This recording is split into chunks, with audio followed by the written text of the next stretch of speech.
الحمد لله الحمد لله رب العالمين، والعاقبة للمتقين. صلى الله وسلم على الحبيب الأمين سيدنا محمد خاتم النبيين والمرسلين، وعلى آله وصحابته أجمعين ومن تبعهم بإحسان إلى يوم الدين. أيها الإخوة الأفاضل، السلام عليكم ورحمة الله وبركاته.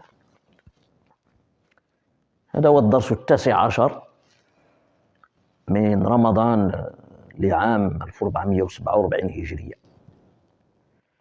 عنوان هذا الدرس: بين شباب الخلف وشباب السلف. فرق كبير بين شباب السلف الصالح، شباب الصحابة ومن بعدهم، والشباب ديالنا اليوم. هذا الدرس هذا من خلاله بغينا نوجهوا واحد الرسالة للشباب. الشباب ديالنا اليوم كيعاني في المجتمع، ويعاني المجتمع منه. الشباب كيعاني والمجتمع كيعاني من الشباب. الشباب اللي كتنتظر منهم الأمة الكثير والكثير، كتنتظر الأمة من شبابها. الشباب اللي نصروا الإسلام، الشباب هما اللي سلموا بالنبي صلى الله عليه وسلم أول مرة، كلشي الشباب اللي دايرين بالنبي صلى الله عليه وسلم. الشباب ديالنا اليوم مختلف تماما إلا من رحم ربك عن الشباب ديال السلف الصالح. وهذا الشباب هذا ديالنا اليوم عايش في واحد الزمان ديال الفتن، واحد الزمان ديال الجهل بالدين، واحد الزمان اللي تخلطت فيه الأمور بزاف، وكيعاني الشباب ديالنا من ويلات في هذا الزمن هذا. من بين الآفات اللي ضرات بالشباب ديالنا اليوم التفريط في الصلاة. التفريط في الصلاة عموما إطلاقا، ما كيصلي كاع نهائيا، أو يصلي ولكن كيفرط في صلاة الجماعة. إلا من رحم ربك. دائما ما غاديش نعموا الكلام على الجميع. هناك الشباب ما شاء الله وفقهم الله ملتزمين مؤدبين، فيهم الاحترام، فيهم الاداب، فيهم الاخلاق الحسنه، لكن كنهضروا على الاكثريه ديال الشباب مساكن اللي ضاعوا في هذه الحياه، مفرطين في الصلاه ديالهم، ما كيصليوش. الانسان اللي ما كيصلي كيفاش غادي يتصلح؟ كيف سيكون صالحا في المجتمع؟ وباش ينقي الانسان راسو ويبتعد عن الفواحش والمناكر خصو الصلاة. إن الصلاة تنهى عن الفحشاء والمنكر. إذا ما كاين الصلاة راه ما يمكنش الإنسان يبتعد عن الفواحش والمناكر. فالصلاة، صلاة الجماعة اللي ما عمر النبي صلى الله عليه وسلم خلاها في حياته. دائما النبي صلى الله عليه وسلم يصلي في الجماعة. اللي تفرضت الصلاة حتى توفي صلى الله عليه وسلم، حتى في مرض موته كيخرج يصلي مع الجماعة وهو في حالة مرض. صلاة الجماعة هي التي طعن فيها عمر، سيدنا عمر بن الخطاب تطعن في المحراب وهو كيصلي بالناس صلاة الجماعة، صلاة الصبح، كيقرأ سورة يوسف، فطعن رضي الله عنه، حس بالضربة جات فيه ديال السلاح، فكان سبب في وفاته واستشهاده رضي الله عنه. صلاة الجماعة، واحد من الجيل الأول مريض في مرض الموت وسمع الأذان وبرح على ولده قال لهم ديوني المسجد. الوليد راه عذرك الله، راه أنت عندك العذر، ما بقيتي قد على المسجد. قال لهم العجب، لا إله إلا الله، أسمعوا حي على الصلاة حي على الفلاح ثم لا أجيب؟ ما يمكنش، لا والله. قد يقول لي نسمع الحي على الصلاة أجي للصلاة، ونسمع حي على الفلاح أجي للفوز وما نمشي. خصني نمشي. خلاو معاه ولادو، لكن في الاخر غلبهم، اليوم هزوني المسجد وهزوه بيناتهم حتى وصلوه للمسجد، وصلى مع الناس صلاة الجماعة فتوفي في الركعة الأخيرة. صلاة الجماعة اللي قال فيها العالم كبير من علماء الأمة من التابعين سعيد بن المسيب رحمه الله، اللي هو مولود في 15 هجرية وتوفي في 194 هجرية أو 94، توفي في 94 هجرية، يقول لعله كيوصي ولده قبل ما يموت، كيوصيهم وكيشجعهم على الدين. قال لهم راه ما عندي شي عمل كنترجى فيه الخير بعد لا إله إلا الله إلا أنني ما عمر فاتني تكبيرة الإحرام مع الجماعة في المسجد 40 عام. هذا العمل هذا كنترجى نلقى البركة ديالو والخير ديالو عند الله، أنني دائما في تكبيرة الإحرام مع الجماعة مدة 40 عام مزدية. عجيب يعني، الناس عارفين اش كيديروا وحنا مجليين في الحياة. من بين النقاط اللي ضروا بالشباب ديالنا اليوم ضياع الوقت، كيضيعوا الوقت فيما لا يعني. الشباب ديالنا في ضياع الوقت، كيضيعوا الوقت قاعدين في شي قنت ولا يتلاقاو في شي مكان اش يديروا والو، شي حاجة مهمة ما كاينة، ضيع الوقت في القيل والقال، وربما هذا الشيء ديال البليه، ربما هذا الشيء ديال التليفون وهذا الشيء، وضاع الوقت. وهذا الوقت اللي كيضيع ثمين جدا ومسؤوليه امام الله عن العمر اللي كنضيعوه. سيدنا رسول الله صلى الله عليه وسلم قال في الحديث الذي رواه الترمذي وقال حديث صحيح، وهو حديث صحيح، يقول سيدنا رسول الله لا تزول قدم عبد يوم القيامة حتى يسأل عن 4: عن عمره فيما أفنى.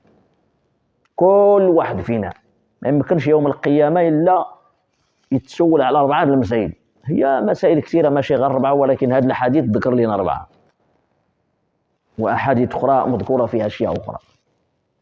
من بين هذه 4 هذه اللي كيهمنا عن عمره فيما أفنى، هذا العمر اللي أعطاك ربي عز وجل، هذا الأجل، هاد السنوات، هاد البركة هذه، هاد الأيامات اللي أعطانا ربي تبارك وتعالى في الحياة، يسولنا عليها يوم القيامة. فين ضيعناها؟ فين فنينا هذا العمر؟ ما هو الجواب؟ القيل والقال، مجالس السيئات، مع التليفون، مع الهواتف، ذنوب الخلوات. كانوا الناس يديروا حسنات الخلوات، اليوم ذنوب الخلوات بسبب هذه الهواتف. شوفوا الناس اللي ما كيضيعوش الأوقات ديالهم من الصحابة، من الشباب. السيدة عائشة مثلا نموذج للشباب وبالخص الإناث. السيدة عائشة رضي الله عنها خلاها النبي صلى الله عليه وسلم بعد ما توفى مازال ما كملت 20 عام، مازال ما كملت 20 عام في العمر ديالها. توفى النبي صلى الله عليه وسلم، الزوجة ديالو هذه خلاها صغيرة، مازال ما كملت 20 عام تقريبا، هذاك الحساب اللي بغى يكون عندها. لكن مع ذلك هي شابة، ومع ذلك داكشي اللي روات لنا من الأحاديث ما رواتوش امرأة، لم ترويه امرأة قط من الأحاديث اللي روات عن النبي صلى الله عليه وسلم، ولا حتى الرجال. الرجال ما رواو قد هذاك الخير اللي روات السيدة عائشة إلا واحد، أبو هريرة هو اللي فاتها. السيدة عائشة رضي الله عنها مهتمة بالحديث ديال النبي صلى الله عليه وسلم، وكتحفظ، عندها الذكاء وعندها الذاكرة، واهتمت بهذا الجانب، وروات لنا 2210 من الأحاديث في كتب الحديث. تمشي للبخاري تلقى السيدة عائشة، تلقاها في صحيح مسلم، تلقاها في سنن الترمذي، سنن أبي داود، تلقاها عند ابن ماجه، تلقاها عند الدارقطني، تلقى دائما ومن عائشة دائما أبدا كتروي لنا الأحاديث، وحنا عايشين في الفضل ديالها إلى يومنا هذا. الناس كله يعني إلى يوم الدين، المسلمين عبر التاريخ من البداية ديال الإسلام إلى الآن بالخاص بعد وفاة رسول الله صلى الله عليه وسلم إلى الآن، راه الناس الأحكام الشرعية كلها كتلقى الأغلبية ديالهم مروية عن سيدتنا عائشة رضي الله عنها. هذا هو المشروع الحقيقي. توفت 1400 سنة هذه وما زلنا نستفيد من علمها. ما ضيعتش الشباب ديالها، ما كتضيعش الأوقات كما نديروا حنا. من بين المسائل اللي ضرات بالشباب ديالنا اليوم الصحبة السيئة، قرناء السوء وجلساء السوء. هذوك الجلساء السيئين، هذوك القرناء السوء، هذوك الصحبة السيئة، هذوك الناس فشلوا في حياتهم، ما دايرين والو في الدراسة، ما كاين ما يدار، ما كاين العمل، وربما خسروا حتى مع والديهم وخسروا مع الأسرة ديالهم، وكيدوروا بهذوك الشباب اللي صالحين يخرجوهم حتى هما من الطريق. شكون الإنسان سبحان الله العظيم إلا ما دار شيء، إلا فشل في حياته ولا فشل في شي مشروع، يبغي الناس كاملين يفشلوا، ما راضيش باش هو بوحدو يكون فاشل، خص يفشل الاخرين. طريقه ديال ابليس، ملي ابليس شاف راسو بانه طرد الله من الرحمه ولعنه الله وهو من اهل النار، حلف لا يغوي الناس كاملين، لو غويناهم اجمعين الا عبادك منهم المخلصين. النبي صلى الله عليه وسلم قال في حديثين وهو يخاطب سيدنا علي رضي الله عنه، قال لي: فوالله لا أن يهدي الله بك رجلا واحدا خير لك من حمر النعم. الحديث متفق عليه. حلف النبي صلى الله عليه وسلم لسيدنا علي قال لي: إذا كنت سبب لشي واحد تكون لي سبب يهديه الله عز وجل، عندك خير الدنيا وخير الآخرة. احنا لا، الشباب ديالنا اليوم اللي مسكين فشل يبغي يفشل الاخرين. لا، أبو بكر الصديق رضي الله عنه من الشباب ديال الأمة، من اللي أسلم في العمر ديالو 38 سنة، شاب. هذا سيدنا أبو بكر الصديق من اللي دخل الإسلام، أش دار؟ مشى يقلب على الناس اخرين صحابو باش يدخلهم الى الاسلام، العكس ديال هذا الشيء اللي يديروا شبابنا اليوم. فاسلم على يد ابي بكر الصديق رضي الله عنه مجموعه من الصحابه الكبار، منهم 5 من المبشرين بالجنه، كلهم سلموا بسبب ابي بكر. منهم سيدنا عثمان بن عفان رضي الله عنه، اللي هو سيد ذو النورين والمبشر بالجنه وخليفه الثالث من خلفاء الاسلام. سيدنا عثمان السبب ديال الاسلام ديالو ابو بكر. الزبير بن العوام رضي الله عنه حتى هو من المبشرين بالجنه. هذا السيد هذا سبب اسلامه هو سيدنا ابو بكر. عبد الرحمن بن عوف حتى هو من كبار الصحابه من المبشرين بالجنه، سبب اسلامه ابو بكر. سعد بن ابي وقاص حتى هو كذلك خال النبي صلى الله عليه وسلم، اول من رمى بسهم في سبيل الله، من المبشرين بالجنة، سبب إسلامه أبو بكر. طلحة بن عبيد الله حتى هو من المبشرين بالجنة، سبب إسلامه أبو بكر. شوف أبو بكر ماذا فعل ملي سلم، راه شاب، هذا راه شباب 38 سنة، راه شباب، مشى يفكر يجبد يجر صحابه إلى الإسلام. هكاك دار مصعب بن عمير. مصعب بن عمير حتى هو شاب، ملي توفى في العمر ديالو 40 سنة لما استشهد في غزوة أحد. مصعب بن عمير ملي بحر سلموا الناس ديال المدينه، شي وحدين سلموا في المدينه، النبي صلى الله عليه وسلم والصحابه مازال في مكه. هذوك الناس اللي سلموا في المدينه خص اللي يعلم لهم الدين ديالهم ويقريهم القران، ويختار لهم النبي صلى الله عليه وسلم هذا الشاب الورع، هذا الشاب العظيم مصعب بن عمير، وصفته للمدينه، فكان اول سفير في الاسلام. اش غيدير في المدينه؟ يعلم الناس الدين ديالهم ويحفظ لهم القرآن الكريم ويصلي بهم. فكان سيدنا مصعب بن عمير سبب باش يسلم واحد العدد من الصحابة في المدينة، من بينهم سعد بن معاذ من كبار الصحابة في الأنصار، سعد بن عبادة من كبار الأنصار، أسعد بن زرارة من زعماء الأنصار.